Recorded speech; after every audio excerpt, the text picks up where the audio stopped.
Ajim. No sé cómo se pronuncia, pero yo le digo Ajim. Entonces estamos en la sección 16. Recuerden que en la sección, nosotros, el salmista, dividió el Salmo en 22 secciones de 8 versículos cada sección. Cada sección, la línea empieza con la letra del alfabeto hebreo. Entonces, esta sección, todas las líneas que aparecen aquí, aparecen con esta letra, con la letra Ajim, en la letra número 16. Por lo tanto, nosotros vamos al número 16, la sección número 16. Y llegamos hasta aquí, o sea que hemos empezado, ya no me acuerdo ni qué día empezamos, pero hace 16 martes atrás que hemos empezado, así que hemos avanzado. Entonces, en esta parte vemos cómo el salmista, y vamos como siempre estuvimos viendo, cómo cada vez el salmista está descubriendo más su corazón. Recuerden que desde el versículo 4 hasta el 176, toda una oración. El salmista está orando con Dios, habla con Dios. Y ante Dios él desnuda su corazón, descubre su corazón. Y podemos ver sus luchas, podemos ver lo que él piensa, porque a Dios no se le puede mentir. Entonces él está descubriendo el corazón delante de Dios. Y entonces aquí, este salmista está hablando acerca de lo que es la palabra de Dios y cómo hay otros que desprecian esa palabra. Pero vamos por partes. Vamos al versículo 121. En el 121 dice, juicio y justicia he hecho. No me abandones a mis opresores. Entonces el salmista comienza esta sección declarando que ha hecho lo que es justo y correcto. Dice que ha hecho juicio y justicia. Y estas son dos cualidades que Dios ama. El juicio y justicia. Fíjense, por ejemplo, el Salmo 33.5. Dice, Él ama, y está refiriéndose a Dios, justicia y juicio. Son dos cosas que Dios ama. De la misericordia de Jehová está llena la tierra. Entonces, Dios ama la justicia y juicio. Ahora, ¿qué es el juicio? ¿Qué es un juicio? Es acto de decidir en un caso. Eso es el juicio. El juicio es una opinión, un dictamen o un parecer. Y justicia es el acto de hacer lo que es correcto, hacer lo que es justo. Ahora, nosotros siempre, a cada instante, estamos emitiendo juicio, ¿verdad? Estamos emitiendo opiniones, que más que opiniones a veces son juicios sobre determinadas cosas. Pero no siempre es lo correcto. A veces emitimos juicios en la conducta de una persona, juzgamos esto, emitimos juicio acerca de lo que ha dicho otro, pero no conocemos los detalles y por lo tanto nos equivocamos.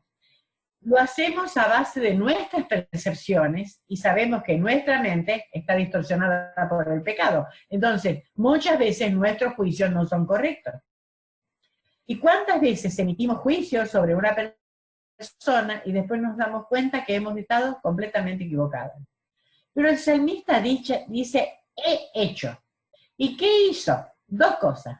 Emitía juicio, pero un juicio aferrado a la justicia. Y qué difícil que es hacer eso, ¿no? Es un juicio que está aferrado a la justicia. Porque la Biblia de las Américas dice, he practicado el juicio y la justicia. Era una práctica constante que él tenía. He practicado el juicio y la justicia. Me gusta mucho esa expresión practicado, porque no lo ha hecho una sola vez, sino que fue una constante en su vida.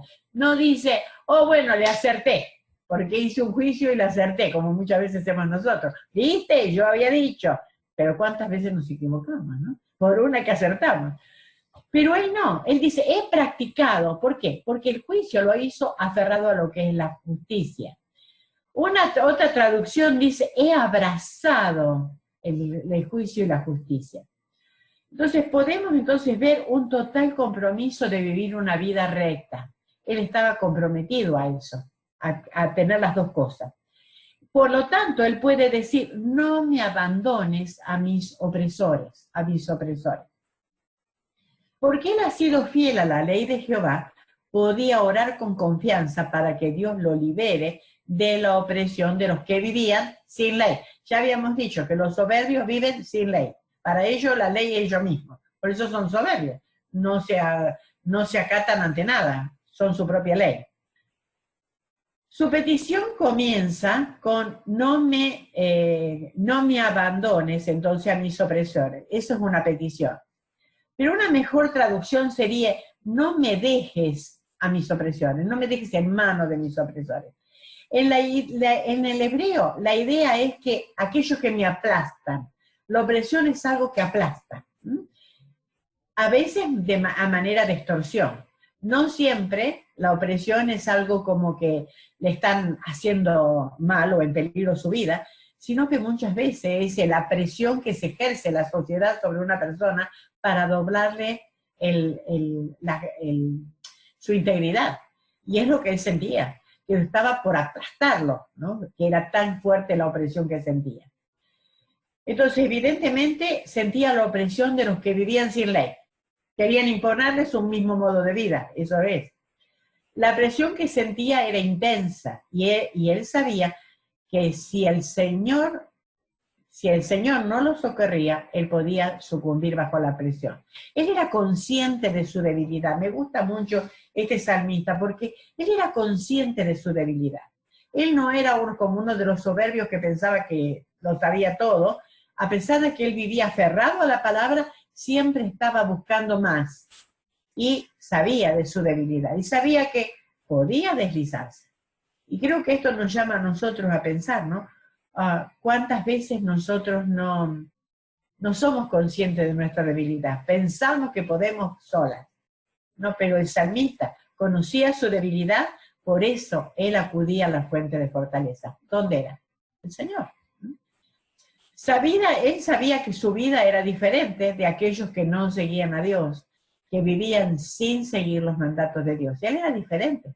Y él no quería dejar esa vida de ser diferente, pero él sentía la presión con lo que los otros lo querían apartar. Ahora, ¿dónde estaba la diferencia entre ellos y los opresores? Bueno, la diferencia estaba más que en la teología, o sea, en su conocimiento, lo que él sabía, que esto a mí me llamó la atención porque a veces nosotros conocemos mucho. La diferencia para él, era la manera en que él vivía. O sea, ponía la teología en la práctica. A veces tenemos mucho conocimiento, pero practicamos lo que sabemos. O que bueno, sí tenemos conocimiento, pero yo me voy por otro lado cuando quiero. Él tenía una manera de vivir, no se apartaba de ahí y practicaba la teología. Tenía conocimiento, pero lo practicaba.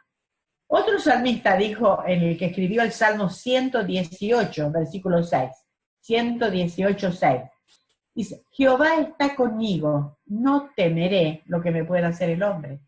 Si el Señor estaba con él, este salmista sabía que nada podía temer.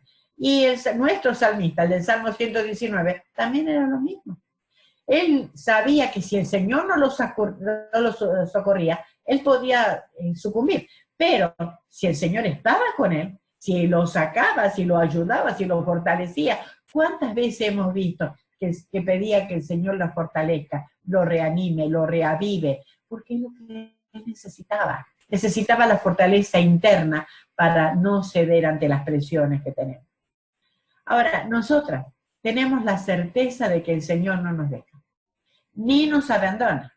El escritor de los Hebreos nos recuerda esta promesa. Hebreos 13, 5 y 6 dice, porque Él mismo ha dicho, el Señor mismo ha dicho, nunca te dejaré, ni te desampararé, de manera que podemos decir confiadamente, el Señor es el que me ayuda, no temeré. ¿Qué podrá hacerme el hombre? ¿Qué podrá hacerme el hombre? Podemos confiar entonces completamente que no nos dejará que la presión de los opresores nos venza. Porque miremos lo que dice Romanos 8:31. Romanos 8:31. ¿Qué pues diremos a esto? Si Dios es por nosotros, ¿quién contra nosotros? El salmista del Salmo 119 no tenía ese versículo, pero nosotros lo tenemos. Si Dios está por nosotros, si Dios está a favor nuestro, ¿quién puede estar en contra nuestro? Entonces, si sentimos la opresión de la sociedad, sabemos a quién recurrir, como recurrió el salmista. En vez de ceder ante la presión, cuando vemos que nuestras fuerzas están debilitadas, podemos recurrir a la fuente de la fortaleza, pidiéndole a Él que nos socorre, porque si Él está con nosotros, no hay nada que nos pueda apartar. Y tenemos la seguridad, Él lo prometió. El hecho es que tengo que ser consciente y tengo que ir a Él, que es la fuente de la fortaleza. El versículo 122 ahora. Fíjense que dice, afianza a tu siervo para bien, no permitas que los soberbios me opriman.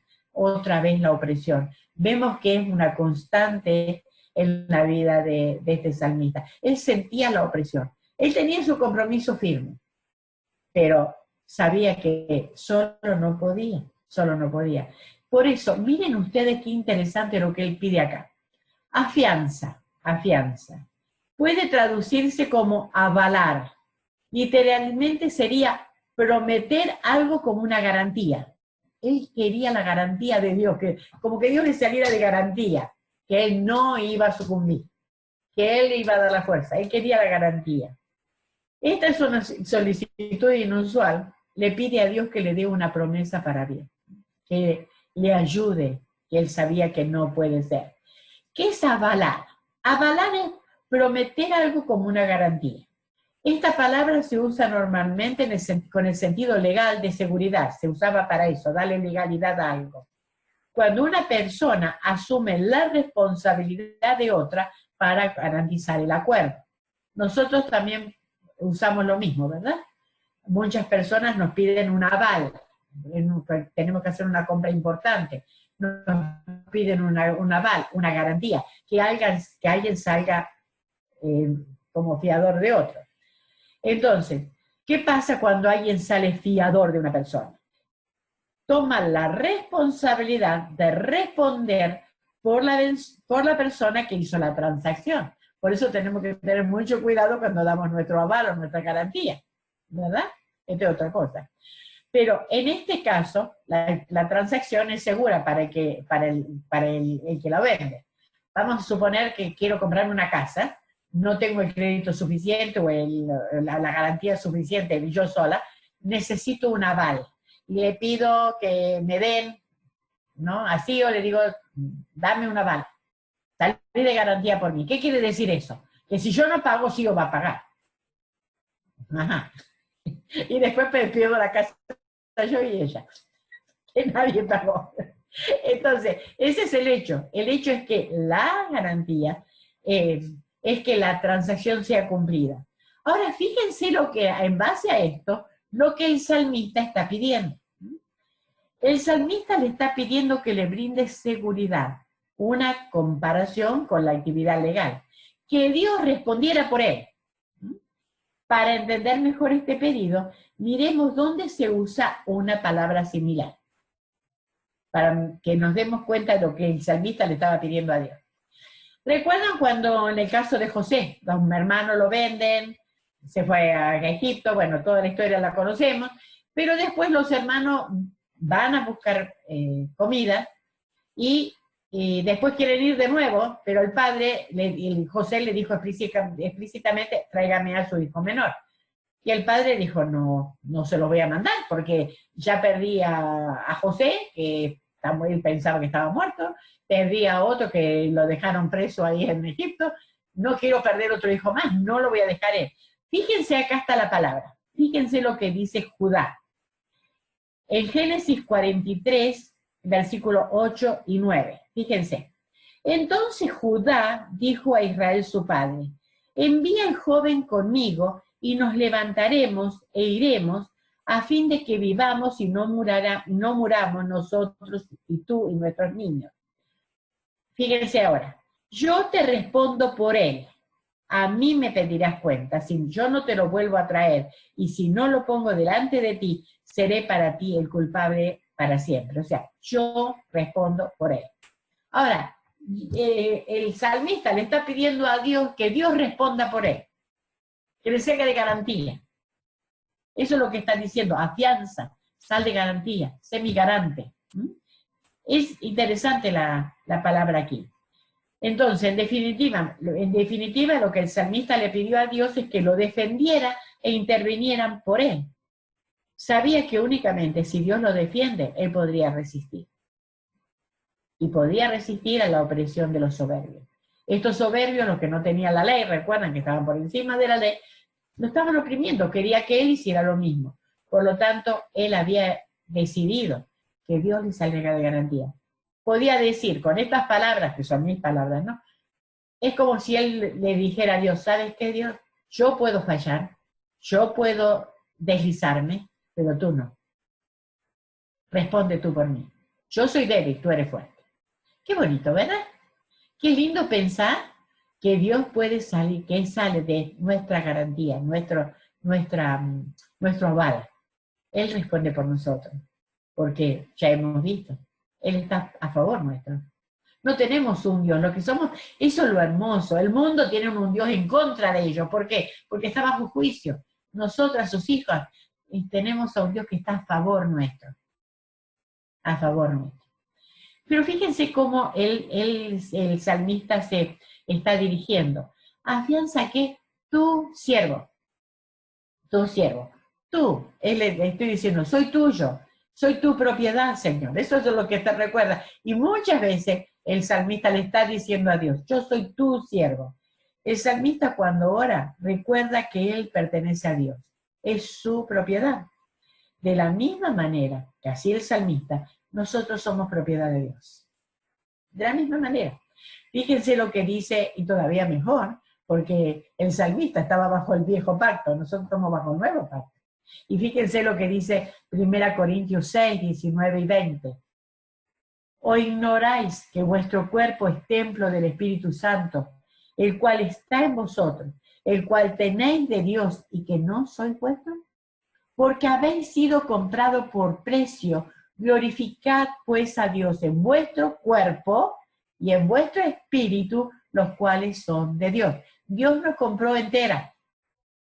A veces pensamos que cuando fuimos salvas, salvó nuestra alma. ¿Saben qué? También nuestro cuerpo le pertenece, no solamente nuestra alma. Alma y cuerpo, somos todas de Él. Por lo tanto, le pertenecemos. Por eso podemos decir, como el salmista, tú, soy tu propiedad, soy tuya. Le pertenecemos. Siempre lo tomamos como una responsabilidad, y claro, lo es, ¿no? Esto es, tenemos que cuidar nuestro cuerpo, tenemos que tener la responsabilidad de que no somos nuestros y tenemos que ser administradoras, mayordomos de lo que el Señor nos ha dado, y está muy bien. Pero aquí el salmista lo ve en una forma diferente. Pertenecemos a Dios y porque le pertenecemos, Él nos defiende. Él está por nosotros. ¿Por qué le pertenecemos? Él está por nosotros y nos defiende. Él sale de garantía por nosotros. Y qué tremendo privilegio es este, ¿no es verdad? Qué tremendo privilegio. Pero fíjense qué es lo que el salmista se consideraba. Le dice, porque yo soy tu siervo. Y esa palabra siervo es esclavo. Es esclavo. Soy tu esclavo. Le pertenecía a Dios por completo, como diciendo, un esclavo no tiene voluntad propia, es decir, Señor, necesito que salgas de mi garantía, de garantía, porque yo soy tuyo, te pertenezco, y mi voluntad es la tuya. Es lo que está diciendo, el esclavo no tenía voluntad propia, no hacía lo que él quería. Entonces, él aquí se está diciendo, se está dirigiendo a Dios, y le está diciendo que yo te pertenezco por completo. Por eso dice, no permitas que los soberbios me opriman. Otra vez habla de los opresores. El salmista le pertenecía a Dios y por eso es legítimo su pedido de que Dios lo defienda y no permita que los arrogantes incrédulos ganen ventaja. Esto, cuando estaba preparando esto, me hacía acordar que cuando éramos niñas y a veces, mira, y si había alguien, algún grandote que nos quería hacer mal, le voy a contar a mi papá, ¿no? Como diciéndole, ahora vas a ver con mi papá. ¿Saben qué? Con muchísimo respeto, nosotros podemos decir lo mismo, poner nuestra causa delante de nuestro Padre, porque Él nos defiende. Qué maravilloso defensor tenemos, qué maravillosa garantía tenemos. El todopoderoso Dios, el que creó los cielos, es nuestro Padre y Él nos defiende, le pertenecemos. Y la transacción que el Señor hizo, la aseguró con la muerte de Cristo en la cruz. Y es firme, es firme. Yo me puedo desviar, Cristo no. El Señor no. Dios nunca va a retraer su palabra. Por eso es que confío en Él. Y es como si el salmista dijera, toma mis intereses, mis problemas, y haz lo tuyo, ponte de mi parte. Como mi amo participa de la causa de tu siervo, lo que el salmista está diciendo. Represéntame delante de los hombres altivos, hasta que vean qué admirable aliado tengo en el Señor. Qué hermoso, ¿no? Pensar que el salmista podía pensar, ¿no?, que él era un esclavo y que su aliado era el su amo. Entonces, que él podía ver que cuando él se mantuviera firme, los demás iban a ver qué aliado él tenía, que era solamente el Dios.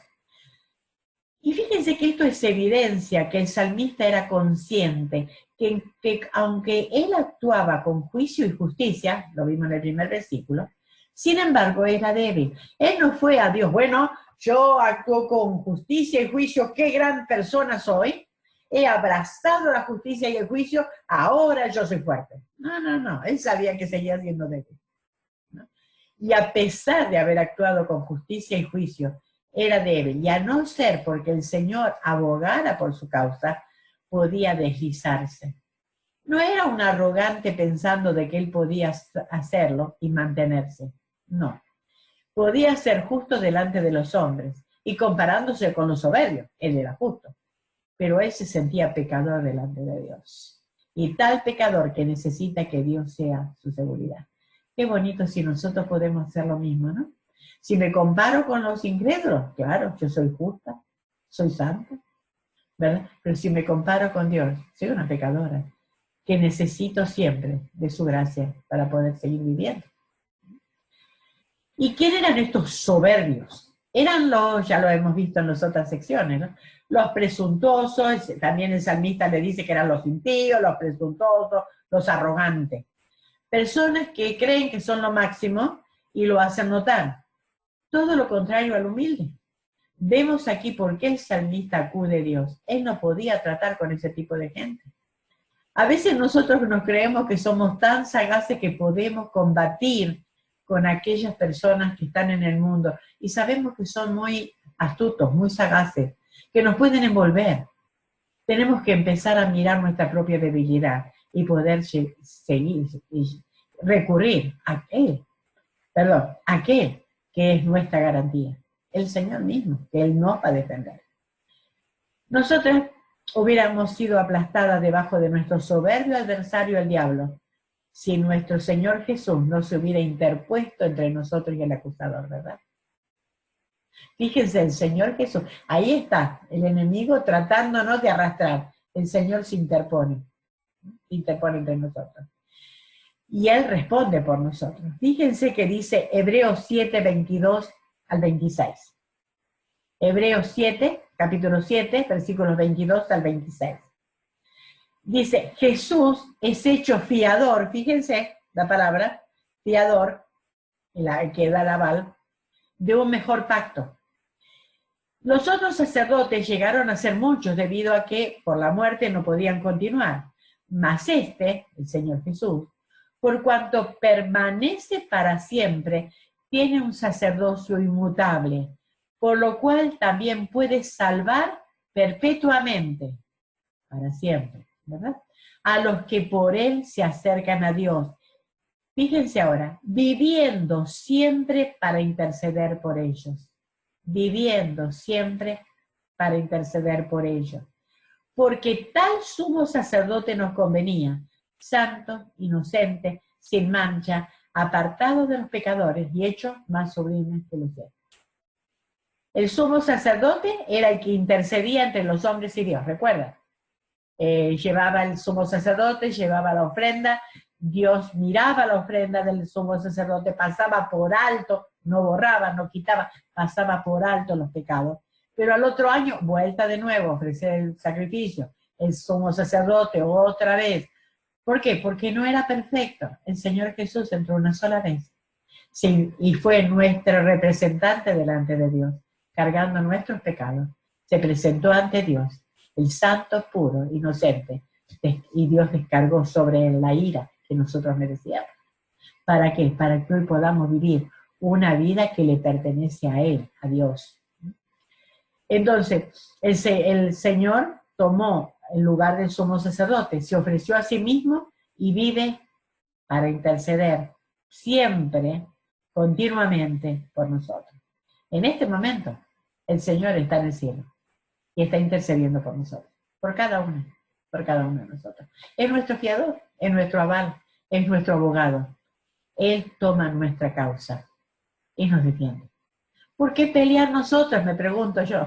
¿Por qué vamos a pelear si tenemos quien nos defienda? Y recuerden cuando éramos chicas, quería contar a mi papá. Ahora lo mismo, cuéntemosle a nuestro Padre lo que nos pasa. Y el Señor nos va a defender. El Señor está a favor nuestro y Él nos va a ayudar. Él es nuestro fiador, es nuestra seguridad. Habiendo pagado nuestra deuda y rescate, nos asegura todas las bendiciones de la salvación para cada creyente. Ese es lo que les asegura. Vamos al Salmo, al versículo 123. Dice, mis ojos desfallecieron por tu salvación y por la palabra de tu justicia. Mis ojos desfallecieron. Esta palabra desfallecer se puede traducir que anhelar, era lo que anhelaba. Desear intensamente, persistentemente. Busqué diferentes traducciones de la Biblia y dice, para tener un mejor entendimiento de esta palabra desfallecer. Algunas dicen se consumen, otra dice se esfuerzan, otros desfallecen o languidecen, ¿no? La idea es de esforzarse al punto de sentirse agotado. Esa es la idea que da. Y ahora veremos por qué dos cosas por las cuales el salmista buscaba persistentemente, deseaba intensamente. Fíjese que es diferente a veces el desgaste que nosotras tenemos, lo que buscamos. A veces nosotros tenemos la mirada muy horizontal y desfallecemos buscando cosas horizontales. El salmista, fíjense las dos cosas que él pedía. Tu salvación y la palabra de tu justicia. Porque fíjense, mis ojos desfallecieron por tu salvación y por tu palabra de justicia. Dos cosas que él buscaba. Este era otro indicio del compromiso del salmista, que el salmista tenía hacia la palabra de Dios y cómo valoraba la salvación que encontró en ella. Recuerden, el salmista no conocía lo que nosotros conocemos de la crucifixión, pero el salmista, ¿cómo era que se salvaban en el Antiguo Testamento? Por fe, porque ellos miraban hacia adelante. Nosotros miramos hacia atrás, lo que ya Cristo consumó. Ellos en el Antiguo Testamento miraban lo que se iba a consumar en el Señor Jesús, pero adelante. Tenían la visión bastante nublada, pero así todos se aferraban a eso. Ahora, nosotros con mejor visión, a veces tenemos la vista más nublada que el salmista, ¿no es verdad? No nos damos cuenta de las bendiciones que tenemos. Con mucho más visión, porque la palabra de Dios la tenemos entera y tenemos todo el plan de la salvación en nuestras manos. Él buscó entonces únicamente a Dios. Él buscó ávidamente, él buscó intensamente y él buscó hasta que le dolieron los ojos. Hasta eso. ¿Dónde lo buscó? En la palabra. No es que estaba buscando de aquí para allá, él lo buscaba en la palabra. Recuerden, él no tenía la Biblia comentada de MacArthur, ni libros en los cuales podía ir a buscar. ¿Él dónde lo buscaba? En la palabra. Se metía dentro de la palabra para buscar, ¿no? Y entonces, ¿qué es lo que buscaba? Primero, salvación. Mejor podríamos llamar liberación, ¿no? Porque salvación da la impresión como que estaba buscando la salvación de su alma. Es liberación. La Biblia no siempre que habla de salvación está hablando de la salvación del alma, ¿verdad? Como por ejemplo cuando dice que la mujer se salvará engendrando hijos. ¿Qué pasa con las mujeres que no tienen hijos? ¿No son salvas? No, se está refiriendo a otra cosa. Entonces no es la salvación del alma, sino que en este caso es liberación. Él está en las manos de los opresores, los cuales le oprimen de manera activa. O sea, no era ya disimulada, la opresión se hacía intensa y él la sentía. Sus ojos entonces desfallecen por liberación, parecía como si nunca fuese a llegar, por eso estaba buscando tan intensamente. Se aferra fuertemente a la palabra, no quiere deslizarse, es consciente de su debilidad y necesita el socorro que solamente de Dios puede dar. Pero que miremos que dice tu salvación, o sea, tu liberación. No le importaba liberarse de cualquier modo, de cualquier medio. A veces nosotros estamos mal o necesitamos, no importa de dónde venga la liberación, pero quiero ser liberada porque ya no aguanto más, ¿no? El salmista no era así. El salmista quería la liberación, pero esa liberación que viniera de parte de Dios, ¿no? Quería la salvación que viene de Dios, porque dice tu salvación, no de cualquier forma. Él podía orar, Señor, necesito liberación. No, tu liberación, tu salvación. Se refiere, venía de Dios. Y la otra, la palabra de tu justicia. Palabra, aquí es un dicho, lo que Dios había dicho. Dios había dicho, había declarado, había prometido liberar a los que andan en integridad. Fijémonos si no en el Salmo 84:11. Salmo 84:11. Porque sol y escudo es Jehová Dios. Gracia y gloria dará Jehová, no quitará el bien a los que andan en integridad. Entonces el Señor había prometido y él creía y esperaba. Sabía quién era Dios, por eso podía esperar en Dios y podía orar con Dios, porque él sabía quién era Dios. Por lo tanto, él podía estar seguro, ya que las promesas de Dios eran garantizadas por la justicia de Dios. Ahora, la confianza es que si nuestros ojos fallan, Dios no falla. Y sus ojos, los ojos de Dios nunca fallan. Mis ojos pueden fallar, se pueden cansar, Dios no. Y esa es la confianza que tenía el salmista. Yo estoy agotado, Señor, pero tú no. El Señor no se agota, ¿verdad? Ahora, nosotras tenemos muchísimas promesas de parte del Señor. Fíjense en el Salmo 34, 6 y 7, dice, este pobre clamó y le oyó Jehová, y lo libró de todas sus angustias. El ángel de Jehová acampa alrededor de los que le temen y los defiende. Para poder entonces esperar en las promesas de Dios, debemos conocer al Dios de las promesas. ¿Sí? ¿Se entiende? Para poder esperar en las promesas de Dios, debemos conocer al Dios de las promesas. Si yo sé quién prometió, conozco ese Dios que prometió, que Dios es veraz, quiere decir, no va a mentir, no me va a decir una cosa y después va a hacer otra, no, porque Dios no se puede engañar a sí mismo, no se puede negar a sí mismo. Si yo sé que Dios es un Dios que ha dicho algo y es un Dios omnipotente, yo sé que ese Dios que es omnipotente tiene todo el poder para hacerlo.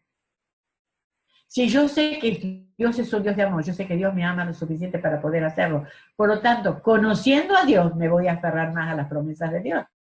Voy a confiar más y voy a esperar más en el Dios de las promesas. Salmo 124. Él ha obedecido la palabra de Dios y los enemigos no. Hasta aquí lo hemos visto. Pero ahora, él ora, por eso ora, para que Dios guarde su palabra en él. Ahora, Señor, yo conozco tu palabra, la he obedecido. Los enemigos no. Los enemigos son los que me oprimen. Ahora, guárdame, guarda tu palabra en mí para que yo pueda aferrarme a eso. Fíjense el 124 lo que dice. Haz con tu siervo según tu misericordia y enséñame tus estatutos. Haz con tu siervo según tu misericordia y enséñame tus estatutos. Haz con tu siervo según, o sea, haz. La Biblia de las Américas dice trata a tu siervo, trata. O como dice la nueva versión internacional, trátame. La idea en el original es que el Señor haga o lleve a cabo con él una obra. Es lo que le está diciendo. Señor, haz conmigo, porque es haz. Lleva a cabo una obra en mí. Y fíjense que nuevamente, fíjense que dice tu siervo, con tu siervo. Otra vez usa la misma palabra, que es un esclavo. pero no era él o se sentía esclavo de los soberbios, esclavo de todo el mundo, esclavo de sus pasiones o esclavo de aquellos de los que lo oprimían. Él lo aclara con el tú siervo, era esclavo del Señor, yo era mi amo, tengo que responderte a ti, porque había él sometido su voluntad a la voluntad de su Señor. Nosotros podemos hablar mucho y decir mucho, Señor Jesús, pero hasta que no sometemos nuestra voluntad bajo la voluntad del Señor, no le podemos decir Señor, porque es una contradicción. ¿Se acuerdan cuando en Mateo 7, me viene ahora a la mente, Mateo 7, cuando el Señor dice, me llamáis Señor, Señor, y no hacéis lo que yo os digo? Entonces, ¿cuál es el hecho que llamemos Señor? Yo soy tu Señor, obedéceme. Imagínense de trabajar bajo un amo, y sin embargo podríamos decir, ok, trabajo bajo un amo, ¿verdad? Pero no le obedezco. No puedo trabajar. Entonces, para decir que que Él es mi Señor, tengo que obedecer. Y fíjense que le dice, haz con tu siervo según, o conforme, o de acuerdo a qué. ¿A qué está pidiendo? A tu misericordia. Y otra vez vuelve a usar esa hermosa palabra que es Hesed, H-E-S-E-D, que es Hesed, es el amor leal. Cada vez, muchas de las veces que se habla de misericordia en la Biblia, es el amor de Dios leal, es el amor de Dios con los que ha establecido su pacto, su promesa, con su pueblo, con sus hijos, en el caso nuestro. Es fiel en su amor. Ese ser es fiel en su amor, es inalterable, no está basado en lo que hacemos, ni aún en lo que nosotros sentimos, porque su amor no cambia. El amor es leal, el amor es de Él. A veces nosotros podemos decir, es que yo no siento el amor de Dios, ¿ok? Dios no tiene la culpa que yo no lo sienta, el amor de Dios es siempre igual, es leal. El amor de Dios está allí, no cambia. Por eso es tan lindo ese. Y él apela a la misericordia de Dios, apela a ese ser de Dios, a su amor leal, ese amor inalterable que no cambia, que es fiel. Y no habla acerca de su esfuerzo que él hace para obedecer, porque no se cree merecedor de un trato especial. Por eso dice, tu misericordia es el amor de Dios hacia él. Él podía muy bien ponerse, ¿no?, las medallas, bueno, yo he buscado, yo esto, yo el otro, Él no habla de eso. Tu misericordia, tu amor real, lo que tú has prometido, Señor, para conmigo. En este momento estoy mal, pero Señor, tú has prometido. Y yo creo. Por eso pido tu misericordia, tu misericordia. Y es el amor ese al que Él recurre. ¿Y qué le dice? ¿Qué le pide? Enséñame tus estatutos. Fíjense ustedes, enséñame tus estatutos. Enséñame, nuevamente, como en otras secciones, pide que el Señor le instruya, le enseñe. Le enseñe algo que él tiene muy claro, es que no puede aprender a menos que Dios le enseñe. Ahora, ¿y qué mejor maestro que Dios mismo? ¿Por qué? Porque Él inspiró las Escrituras. ¿Qué mejor maestro podía tener que es el Dios que inspiró las Escrituras? Él quiere que le enseñe, ¿qué quiere que le enseñe? Y fíjense que dice tus estatutos. Recuerdan que el salmista usa diferentes palabras para designar lo mismo, que es la palabra de Dios. Diferentes palabras, pero siempre es la palabra de Dios, la Biblia, la Escritura. Pero usa diferente. Ahora, siempre le da un significado especial, por eso la usa. Ahora le dice tus estatutos, es la palabra de Dios. Pero fíjense, estatutos. ¿Qué son estatutos? Estatuto es la palabra, es grabar o inscribir. Eso quiere decir en hebreo estatuto. Grabar, inscribir. Es la palabra escrita de Dios y la autoridad de su palabra escrita, declarando su autoridad y poder de darnos leyes. Es como si el salmista dijera, tú lo has dicho, y tienes toda la autoridad y poder de darnos las leyes, te pertenezco. Ahora, Señor, enséñame. No es que el salmista no supiera leer, o que no los entendía, pero sabía que a menos que Dios le instruyera, no podía obedecer tal como Dios quiere que lo haga. ¿Te das cuenta? Él claro que conocía, porque vez tras vez estuvimos viendo a través de todo el Salmo, que él conocía las Escrituras, que él sabía. Pero él sabía que a menos que Dios le instruyera, él no iba a poder cumplir completamente todos los detalles como Dios quiere que lo haga. Y lo hace invocando la misericordia, su misericordia, el amor leal, el amor inalterable de Dios. Ahora, al mirar este texto, algo que podemos que resalta, ¿no? Que por lo menos me resalta, es ver la humildad del salmista. Y nos muestra cómo debemos orar nosotros. Primero dice que es siervo, un esclavo. El esclavo lo único que puede hacer es la voluntad de su amo. Cuando oramos, tenemos ese sentir de querer hacer la voluntad de nuestro amo, de cumplir su voluntad. ¿Nos sentimos realmente siervos del Señor? ¿O vamos pidiéndole para que el Señor haga lo que nosotros queremos? Porque cuidado, muchas de nuestras oraciones son así, ¿no? Es como que terminamos nosotros mandando a nuestro amo. Entonces, es como que el Señor, esto me hace acordar cuando yo trabajaba, mi jefe, el dueño de la empresa, decía que yo era la verdadera jefa porque yo lo mandaba a él. Entonces, que no podemos hacer así con Dios, ¿verdad? No podemos hacer así con Dios. Porque si Él es nuestro amo, yo soy su esclava, yo tengo que hacer su voluntad. Y fíjense la otra cosa. Primero, se reconoce un siervo, tal nosotros tenemos que reconocernos que queremos hacer la voluntad de nuestro amo, de nuestro Señor. Segundo, según tu misericordia, va ante Dios sin mérito alguno. Solamente apela al amor real de Dios. Yo no tengo mérito, Señor. Yo no tengo mérito. Solamente puedo recurrir a tu amor. Tú puedes, con tu amor, enseñarme. No tengo mérito. Realmente cuando vamos a orar, nos sentimos así, o pensamos que porque somos buenas chicas, o porque hemos leído mucho, o porque hemos cantado, entonces me merezco. El salmista sabía que él, y era interno. Acuérdense que esto es una oración, no le iba a Dios diciendo una cosa y pensar y sentir otra. Y está registrado en la palabra, quiere decir que si Dios permitió que esto estuviera en la palabra, es tal como él lo decía. Y la tercera cosa que puedo ver acá, en su humildad, primero que era un siervo, apela a la misericordia de Dios, al amor real de Dios, y la tercera cosa que le dice es, enséñame.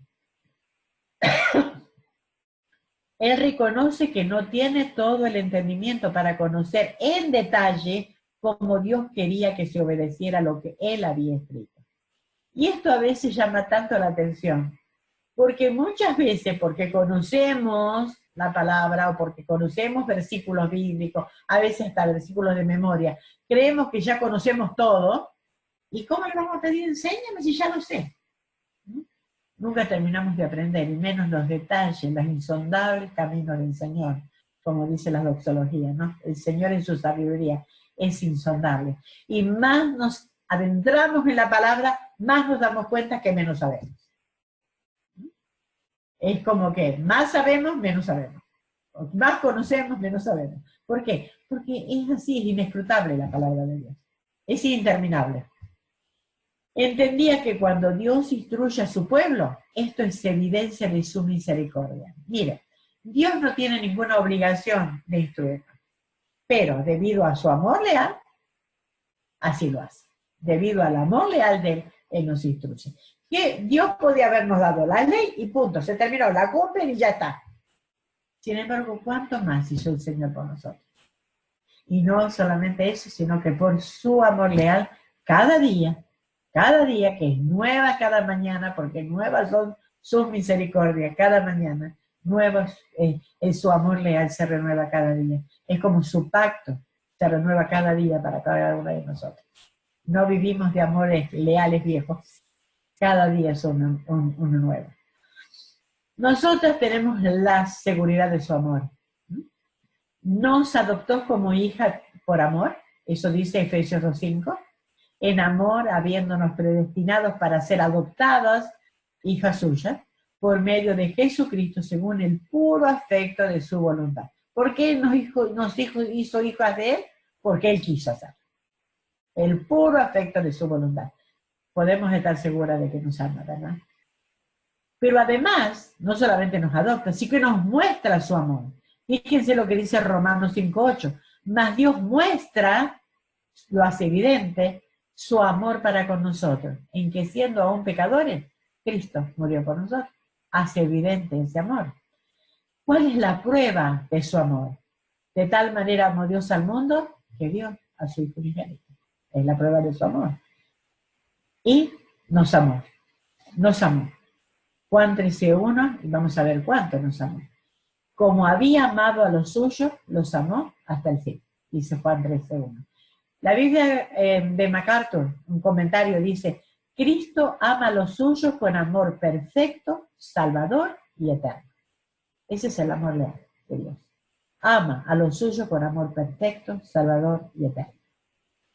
Entonces, teniendo la seguridad de que contamos con ese amor incondicional, y si realmente queremos obedecer la palabra de Dios, podemos llegar hasta la misma presencia del escritor de la Biblia, podemos llegar hasta la misma presencia del escritor de la Biblia y pedirle, enséñame, enséñame.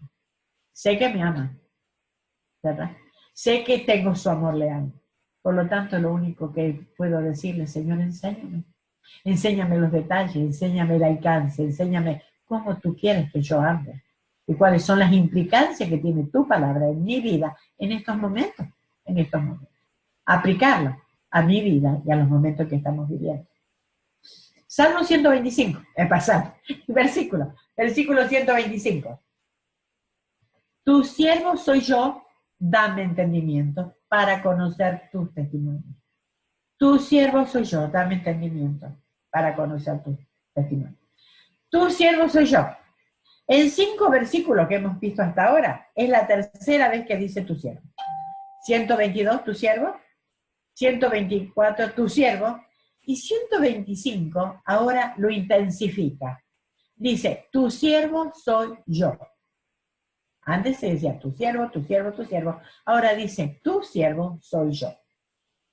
En el original hebreo no aparece esa palabrita soy. Creo que los traductores le han puesto para hacerlo más fácil, ¿verdad? En el original hebreo se lee, tu siervo, yo. Tu siervo, yo. ¿No? Es como que se presenta, tu siervo, yo. Entonces, se presenta delante de Dios diciendo, aquí estoy, eres mi amo. Lo primero que se presenta. Recuerden, es una oración, está orando. Y este versículo, esperen que voy a apagar esto porque cada vez me está tum.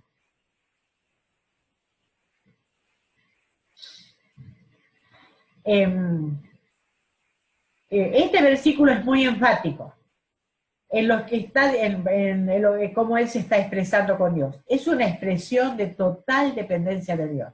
Total dependencia de Dios. Porque fíjese, tu siervo, yo, aquí estoy.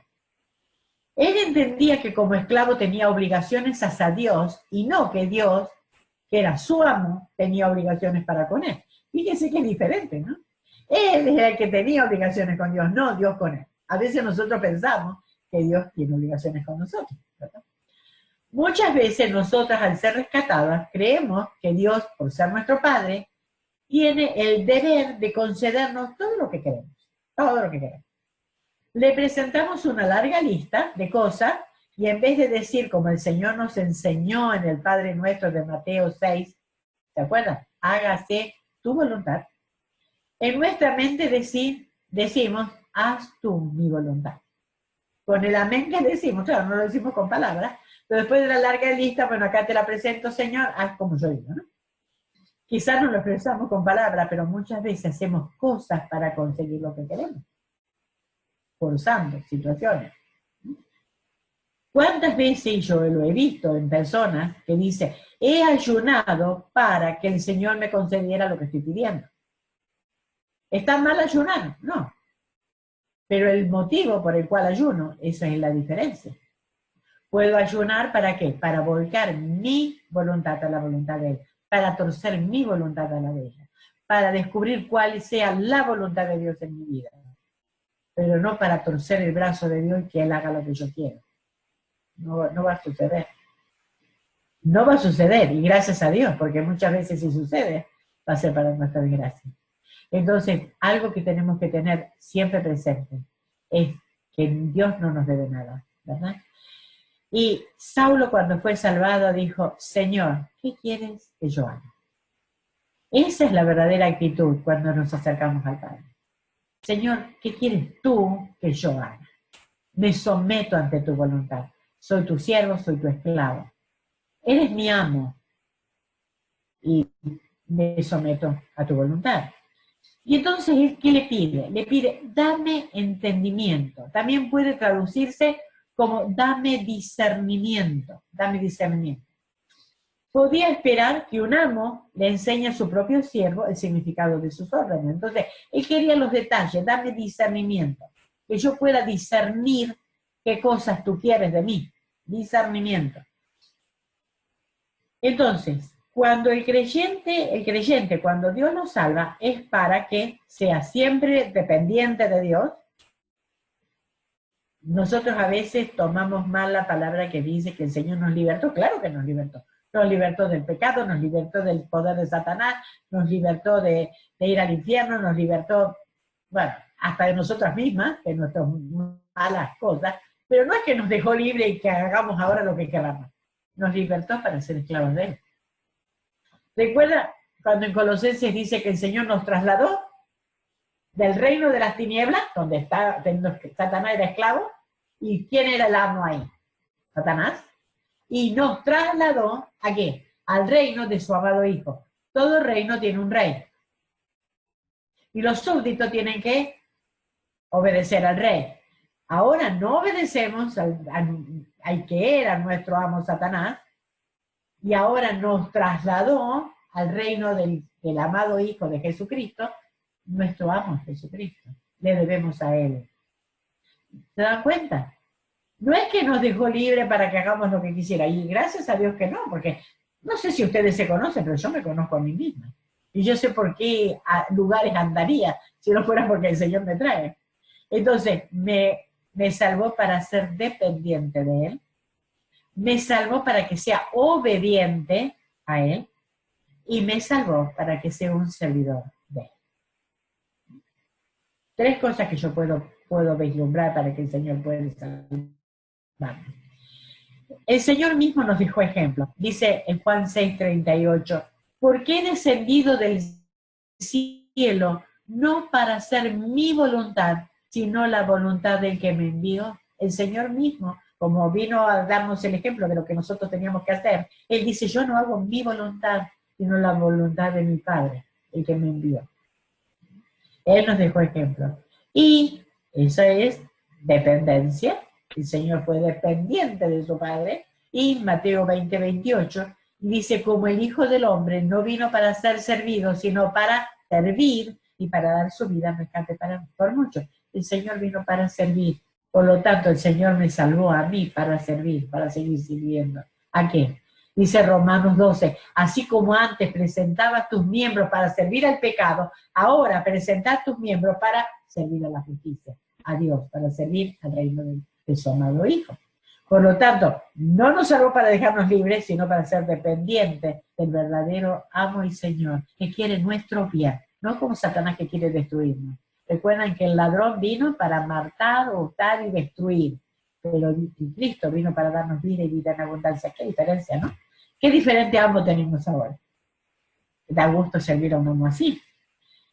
Entonces aquí vemos al Señor obedeciendo y sirviendo en los 2 versículos. El salmista pedía entendimiento, discernimiento, pero ¿para qué? ¿Qué quería discernir? ¿Qué quería entender? Para conocer tus testimonios. El salmista ora a Dios para que le ayude, le ayude o le induzca a entender, que le haga discernir. Me encanta porque él siempre está buscando esta palabra, discernir.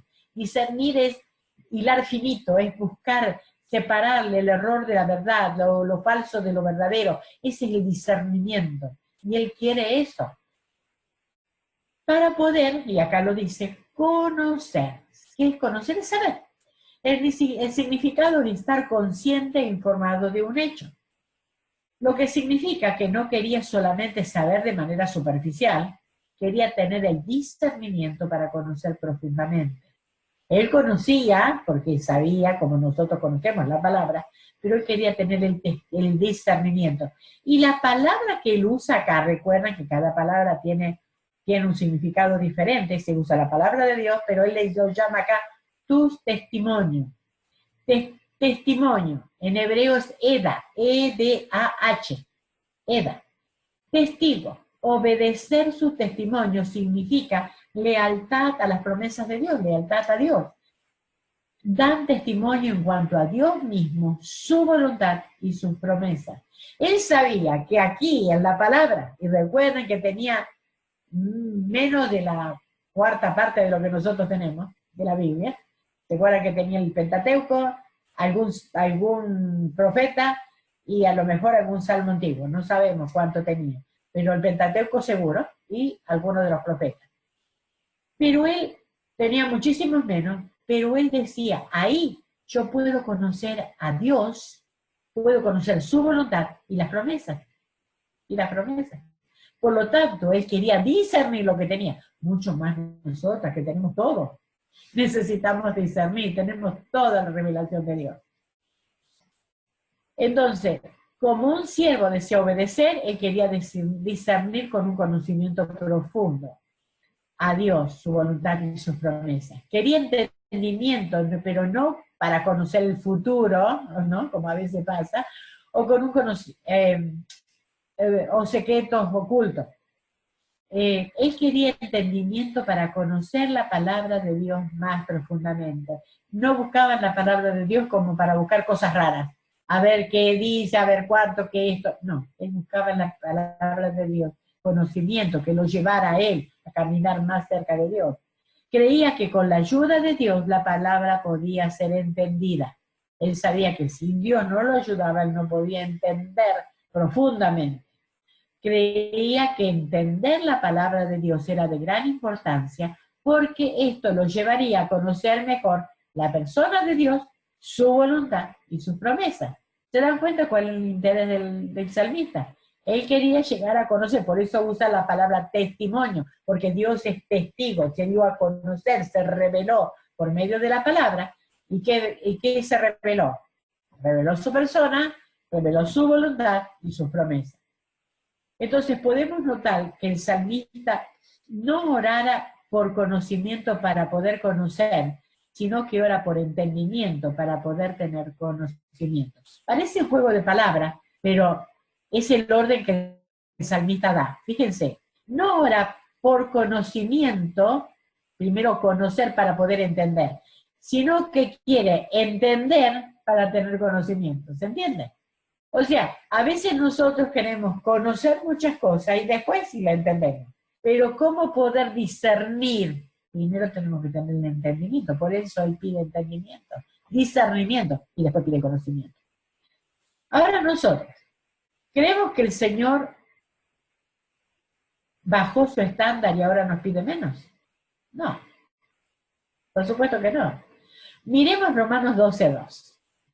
Así que, hermanos, os ruego por las misericordias de Dios que presentéis vuestros cuerpos en sacrificio vivo, santo, agradable a Dios, que es vuestro culto racional. Estoy leyendo 1 y 2, ¿ok? No os conforméis a este siglo, sino transformaos por medio de la renovación de vuestro entendimiento, para que comprobéis cuál sea la buena voluntad de Dios, agradable y perfecta. Conocer la voluntad de Dios, que siempre es agradable y perfecta, ¿nos costará mucho, poquito? Nos costará todo, todo. Porque fíjense que dice, presentarnos a nosotras mismas como un sacrificio vivo. Eso dice Romanos 12:1. ¿Qué significa? Es lo que dijo Pablo en Gálatas 2:20. No yo, sino Cristo en mí. Es renunciar al yo. Renunciar a lo que yo quiero. Renunciar a mis deseos personales, a mis deseos egoístas, a buscar mi propio beneficio. Es renunciar al yo. Y no tomar, después sigue, porque dice, no os conforméis, primero presentar nuestros cuerpos. Segundo, no tomar la forma de este mundo, porque no os conforméis. qué es esto? Es alejarme de las tendencias del mundo, su modo de pensar, de actuar, de hablar. Tengo que alejarme. Tercero, renovar nuestro entendimiento. ¿Y cómo? Por medio de la palabra de Dios. Pensar de manera diferente. ¿Por qué? Porque la Biblia me ayuda a pensar. ¿Qué es pensar bíblicamente? Es pensar como Dios piensa. Es tener la mente de Cristo. Dice que Corintios que nosotros tenemos, 1 Corintios dice que nosotros tenemos la mente de Cristo. ¿Cómo la encontramos? En la palabra de Dios. Más de la Biblia tenemos, más vamos a pensar como Cristo piensa. Entonces, como el salmista, nosotros necesitamos que el Señor nos dé discernimiento mediante el saber y comprender su palabra. Nuevamente, pidamos al autor de la palabra que nos dé el discernimiento que necesitamos para entender su palabra. Él es el autor, ¿a dónde vamos a recurrir? Pidámosle el discernimiento. Queremos realmente obedecer. Busquemos los detalles, Señor, como tú quieres. Recuerden, conocer la voluntad de Dios me costará todo. ¿Por qué? Renunciar a mí yo, ese es el todo. Versículo 126. Ahora, como un siervo, el salmista conoce las promesas que su Señor ha hecho. Ha pedido discernimiento para conocer. Ahora le dice al Señor que es tiempo de que actúe. Cuando uno lee este versículo da la impresión como, wow, ¿qué le pasó al salmista acá? Porque le dice, tiempo es de actuar, oh Jehová, porque han invalidado tu ley. Como está diciendo, vamos, se hace tarde. Está esperando, ¿no? Pero no es en ese tono que lo dice. Recuerden, él se había sentido, por eso se presenta primero como un siervo, y el salmista conoce las promesas que el Señor le había hecho, ha pedido discernimiento, ahora conoce lo que el Señor quiere, ahora sabe que es tiempo de que Dios actúe. ¿Recuerdan cuando Daniel ora porque había leído que ya se habían cumplido los 70 años que Jeremías había profetizado? ¿Y qué le pide? Bueno, ahora cumple, ya están los 70 años. El Señor se olvidó, se le fue el almanaque, no tiene calendario en el cielo, no sabía que habían pasado 70 años. Ah, por supuesto que no. Pero qué lindo es poder recordar las promesas del Señor. Tú has prometido, Señor, tú has dicho. Pero recuerden, como siervos, no podemos demandar o declarar como muchos hacen. No somos quienes, ¿verdad? Para hacerlo. Aquí tenemos entonces un versículo que pareciera extraño. Pero recordemos, había estado orando por discernimiento para conocer, era un hombre apegado a la palabra, pero ahora vamos a mirar un poquito más de cerca este versículo. Dice, tiempo, tiempo. Literalmente diría, es un tiempo adecuado. Como diríamos nosotros, es el momento propicio. Está dando todas las cosas, es el momento propicio. ¿Y qué? Es de actuar. ¿Qué es actuar? Es de hacer, llevar a cabo una acción, Señor. Es hora, es tiempo, un momento adecuado para que tú actúes. Y fíjense el nombre que él le dice. Oh Jehová. Jehová, recurre al nombre del pacto, el nombre con el cual Dios se dio a conocer a Israel, cuando le dijo a Moisés, dile al pueblo que yo soy. ¿Yo soy qué? Yo soy el que soy. Yo soy, no dependo de nada ni de nadie. Yo soy, el gran yo soy. ¿Y a quién acude? Al gran yo soy. Señor, tú eres el gran yo soy. Ahora, es el tiempo de actuar, es el tiempo. Pero ¿qué es lo que le pide con tanta intensidad? Que lo libere porque está en peligro. ¿Qué quiere? ¿Que actúe para qué? Pues no, miremos cuál es el motivo de su petición. Y fijémonos que aparte de humilde, no es egoísta, no está siempre fijándote en mí, yo. Fíjense. Dice, ¿por qué él estaba pidiendo de que Dios actúe? Porque han invalidado tu ley. Han invalidado tu ley. Porque es la razón de su petición. Porque es una razón. Los soberbios, los malvados, los que los rodean, los impíos, todos aquellos que habían despreciado, que ellos tenían su propia ley, que habían hecho invalidado. La palabra en el hebreo es muy, muy fuerte, es como hacer añicos, hacer pedazos, es como aplastar, ¿no? han invalidado, roto, quebrado. Literalmente es hacer añico. Es así, es muy fuerte y muy terminante lo que han hecho. Tu ley. ¿Cuál era la ley? La Torah. ¿Qué es la ley? Y él mire, es la palabra de Dios, pero él se refiere como la ley. Es enseñar, dirigir, es la revelación de Jehová, viene de Dios. Lo que Dios nos quiere enseñar, algo que Dios nos quiere revelar. ¿Y qué veía el salmista aquí? Que los soberbios, estos impíos, decían, a mí qué me importa. Dios puede decir lo que quiere, yo hago lo que quiero. ¿Verdad? Y el salmista las había llamado hipócritas, impíos, soberbios. Estos estaban por encima de la ley, despreciando, como dice el texto, invalidando la ley de Dios. Él había dicho, ¿se acuerdan del versículo 97? El salmista había dicho, oh, cuánto amo yo tu ley. Él había declarado eso. Y ahora él, imaginémonos cómo se sentía él, que despreciaban, tenían por basura lo que él tanto amaba. ¿Cómo se podía sentir? ¿Verdad? Entonces, él sentía, creía que Dios necesitaba reivindicar su palabra. La palabra venía de Dios mismo, ese testimonio venía de Dios mismo, y era lo que Dios quería enseñar a los hombres, lo que Dios quiso revelarles. Y estos arrogantes la habían despreciado, la habían tomado como basura, la habían tirado. La palabra de Dios es desechada por aquellos que niegan su autoridad y la obediencia que ella demanda. Entonces, cuando alguien no obedece, la persona está haciendo esto, está tomando la palabra de Dios como si fuera basura. La está despreciando, menospreciando, tomándola en menos. Las personas hoy en día que tienen la Biblia, a muchos la tienen por tradición. ¿Verdad? Muchos la tienen por tradición. Vamos a alguna casa y uno dirá, oh, sí, mi abuela dejó una Biblia por ahí, no saben ni dónde está, por ahí la empiezan a buscar. Por tradición hay una Biblia por ahí. Leerla, no.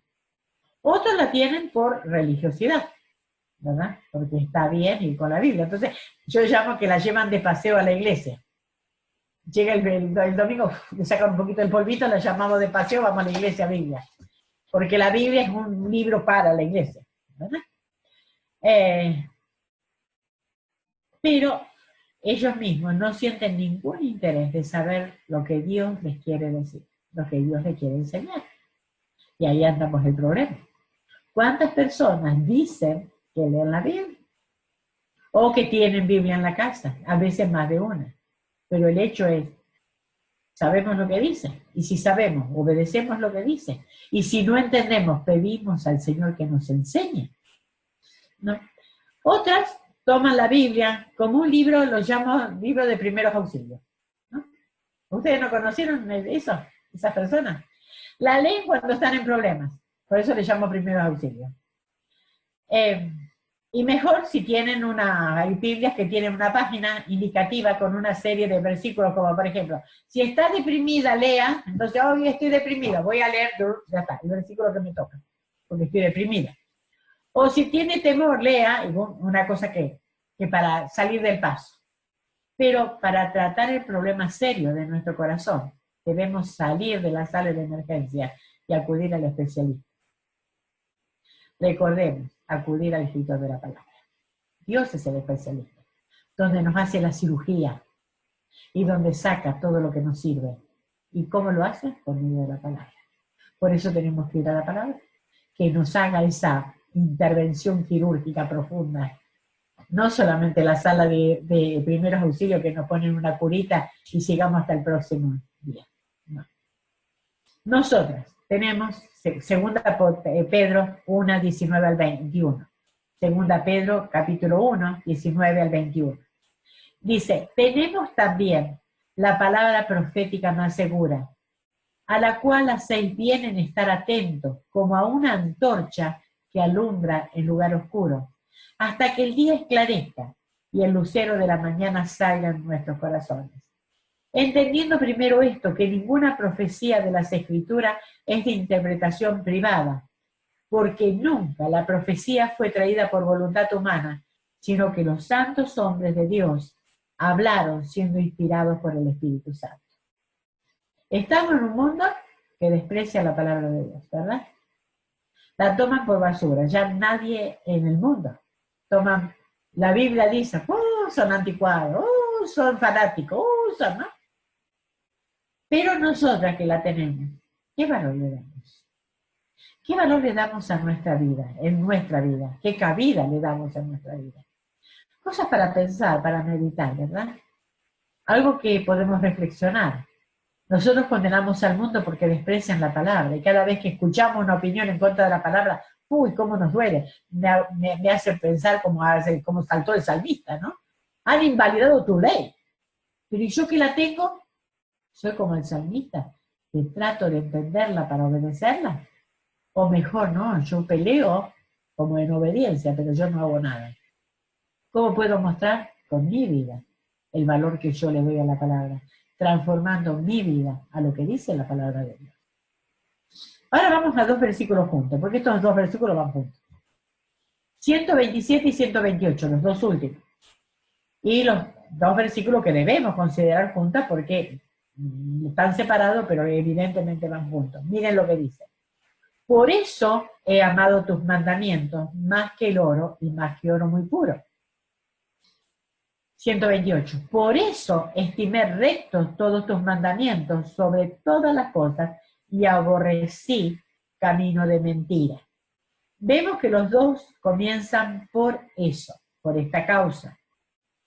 Aquí vemos la respuesta del salmista al desprecio que otros tenían de la palabra. Al ver que otros la despreciaban, eso lo hacía que él evaluara la palabra, considerara y llegara a una conclusión. Él evaluó la palabra y llegó a una conclusión. Ahora, miremos también algo interesante, que los 2 versículos, por eso lo vamos a tomar juntos, se refiere a la palabra de Dios con una sola palabra, mandamiento. Mandamiento. Mandamiento es la autoridad directa del que dice, el que tiene el derecho de dar órdenes. Viene de soberano Dios, tus mandamientos vienen de Dios. Y él había declarado que era su siervo, por tanto tenía toda la autoridad Dios de darle órdenes, y se la daba por medio de la palabra, tus mandamientos. Vienen entonces del soberano Dios, y él había declarado que era su siervo, por lo tanto tenía toda la autoridad de darle órdenes. Pero más que obedecer esos mandamientos por obligación, como a veces hacemos nosotros, o por temor, muchas veces tememos las consecuencias, por eso obedecemos, encontró que los mandamientos de Dios, y fíjense 2 cosas que él encontró que eran los mandamientos. Versículo 127, los mandamientos de Dios eran valiosos. 128, encontró que los mandamientos de Dios eran correctos. Dice rectos, que son correctos. Correcto. 127, los mandamientos de Dios son valiosos. Dice, por eso he amado. Amado es, aquí en este versículo es cuidar, tener un gran cuidado y lealtad, ¿no? Yo he cuidado tus mandamientos, tengo un gran afecto por ellos, los cuido, tengo lealtad. Lealtad quiere decir obediencia sin discusión, ¿no? Y habla más, por eso he amado más. Este más también puede leerse por sobre. O sea, he amado tus mandamientos sobre, ¿y sobre qué? Sobre, dice, que el oro muy puro. El oro muy puro es el oro refinado. El oro después que le sacaron las impurezas y que es de mucho valor, era muy estimado. Recuerden que en aquel tiempo no había, bueno, más o menos como ahora, no había cash, no había billetes. Había oro, o había cosas así, no había cosas, tenían ganado, oro y plata, y eso era lo valioso que tenían. Entonces, él consideraba, y claro, más puro era el oro, más valía, más valor tenía. Y fíjense que también David hizo la misma evaluación. En el Salmo 19, versículo 10. Deseables son más que el oro, y más que mucho oro afinado. Este oro afinado es ese, refinado. Es el oro que le sacaron la escoria. Ahora, los soberbios, los impuros, los impíos, perdón, no los impuros, los impíos tenían a la palabra de Dios como algo sin valor, la despreciaban, la tenían como basura. El salmista los valoraba más que el oro, y más que oro muy puro. Por encima del oro sólido, el oro separado de la escoria, perfectamente refinado. La palabra de Dios tenía más valor. Y él habrá pensado, me meto en la mente del salmista, ¿cómo no puedo no valorarlo? ¿Cómo no amarlo? ¿Cómo no valorarlo? Porque el oro puro puede ofrecerme bendiciones como, por ejemplo, el oro puede sanar un corazón quebrantado. El oro muy puro puede dar alivio a un espíritu herido. El oro, por más puro que sea y por más cantidad que tengamos, puede dar paz o consuelo en el momento de la muerte. El oro puede ofrecer muchas cosas materiales, pero ninguna puede saciar mi alma hambrienta. Nada. Como la parábola que el Señor contó, recuerdan en Lucas 12, 16 al 20. Lucas 12, 16 al 20. Y el Señor dijo, la heredad de un hombre rico había producido mucho. Y él pensaba dentro de sí diciendo, ¿qué haré? Porque no tengo dónde guardar mi fruto. Y dijo, esto haré, derribaré mis graneros y los edificaré mayores, y allí guardaré todos mis frutos y mis bienes. Y diré a mi alma, alma, muchos bienes tienes guardados para muchos años. Repósate, come, bebe, regocíjate. Pero Dios le dijo, necio, esta noche vienen a pedirte tu alma, y lo que has provisto, ¿de quién será? El alma no se satisface con cosas materiales, ni con todo el oro más puro. No podemos llenarla de eso. Él encontró que la palabra que viene de Dios es más valiosa que el oro puro, pero también encontró que era correcta, que era recta. 128 dice, por eso estimé rectos todos tus mandamientos sobre todas las cosas. Notemos que dice todos, no algunos o casi todos, todos. El salmista aquí, en este versículo, él proclamó la infalibilidad de la palabra de Dios, con esa palabra todos. Todo incluye todo. Todos tus mandamientos. Lo que los teólogos hoy en día llaman la inerrancia de las escrituras. Infalibilidad quiere decir imposibilidad de que se equivoque o falle. Inerrancia quiere decir estar libre de error. Y cuando dice todo, quiere decir que no hay nada que puede fallar. Porque viene de un Dios que no falla. Que es un Dios fiel, y un Dios que promete y cumple. Y es un Dios todopoderoso para hacer que todo pueda hacer todo. Entonces, volviendo al Salmo 119, dice, los mandamientos de Jehová, Salmo 19, 8. Dice, los mandamientos, Salmo 19, 8. Los mandamientos de Jehová son rectos, que alegran el corazón. El mismo David que había dicho que era más dulce que la miel, ahora dice que es mucho más puro, que mucho más que el oro puro y afinado. Ahora dice, los mandamientos de Jehová son rectos, que alegran el corazón. Son rectos, no incorrectos. Y son rectos en todas las cosas. ¿Qué quiere decir? Que son verdaderos. Cuando la Biblia nos relata historia, es correcta y verdadera. Los eventos en realidad ocurrieron como fueron descritos. Podemos confiar en eso, porque es todo.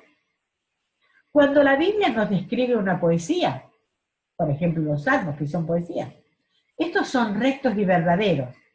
Los sentimientos y las expresiones fueron reales para el escritor y son verdaderos para la experiencia humana. Cuando la Biblia nos da profecías, son rectas y verdaderas. Los eventos descritos pasarán de la manera como están escritos. ¿Podemos confiar? Todo lo que es profecía se va a cumplir. ¿Cómo se cumplió? Hay muchísimas profecías que se cumplieron. Las que están por cumplirse se van a cumplir porque vienen de un Dios verdadero y que es correcto. Cuando la Biblia nos habla de Dios, esto es correcto y verdadero. Nos revela cómo es la naturaleza, el corazón y la mente de Dios. Podemos confiar en la palabra de Dios. Pero es por eso, porque todo esto que él logra, él dice, y aborrecí todo camino de mentira. Aborrecí es la palabra es odiar, desagradar intensamente. Él, debido a que amaba y confiaba la palabra de Dios, debido a que la valoraba por encima de todo, era natural que despreciara todo camino de mentira. Aquí se está refiriendo a vivir en falsedad. Camino es conducta, a lo largo de la vida. Es tener una conducta falsa. No podía él amar la verdad sin odiar la mentira. No podía estar en dos lugares.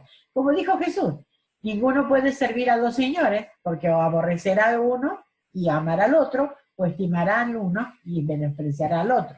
Eso lo dijo en Mateo 6:24. Y fijémonos, otra cosa que podemos notar es que él aborrecía todo camino de mentira. No solamente uno de ellos. Esto me disgusta soberanamente, completamente. Nosotros tenemos nuestras preferencias, ¿verdad? Entonces esto no lo puedo tolerar. Pero hay otras cosas que, bueno, toleramos, total, ya estamos acostumbrados. Él dice, son falsedad, todo camino de mentira. Todo camino de mentira. Y él dice, aborrecía, odiaba. Nuevamente, podemos ver tanto la integridad como el firme compromiso del salmista. Todo no quería vivir a medias. Era todo. Vivo todo el camino. No voy a vivir a medias. Ahora nosotros, ya concluyendo, el Señor, orando a su Padre, pidió por nosotros y le dijo, Juan 17:17, santifícalos en tu verdad, tu palabra es verdad. Tenemos entonces el medio por el cual podemos crecer en santidad, la palabra de Dios. Pero no podemos crecer en santidad sin amar la verdad, tu palabra. Porque fíjense, santifícalo en tu verdad y tu palabra es verdad. No podemos entonces amar la verdad y crecer en santidad sin odiar los caminos, las conductas equivocadas. Una pregunta para reflexionar nosotros. ¿Estamos dispuestas a odiar lo que Dios odia? La Biblia es clara y categórica lo que Dios odia. ¿Estamos dispuestas? ¿O a veces pasamos por alto y toleramos los pecados como Jerry Bridges llama los pecados respetables, aquellos que toleramos en nuestra vida? ¿No era así el salmista? Si no estamos dispuestas a hacer eso, jamás aprenderemos a amar la palabra de Dios y al Dios de la palabra, como Dios quiere que lo amemos. Que amemos su palabra y que lo amemos a Él. Como consecuencia, aún no estaremos caminando en el sendero que nos trae bendición. No conoceremos la vida abundante que Cristo vino a darnos. Y siempre estaremos viviendo vidas cristianas mediocres. ¿Sí, Cristo, verdad? Querida, que nuestra oración pueda ser como el salmista, ser íntegras, no tener una vida doble, de un poquito acá y un poco allá, tener un firme compromiso de vivir acorde a la palabra. Que el Señor nos ayude, que el Señor nos bendiga a ser íntegras y tener ese firme compromiso de aferrarnos a su palabra y de vivir acorde a lo que la palabra dice. Aquí terminamos.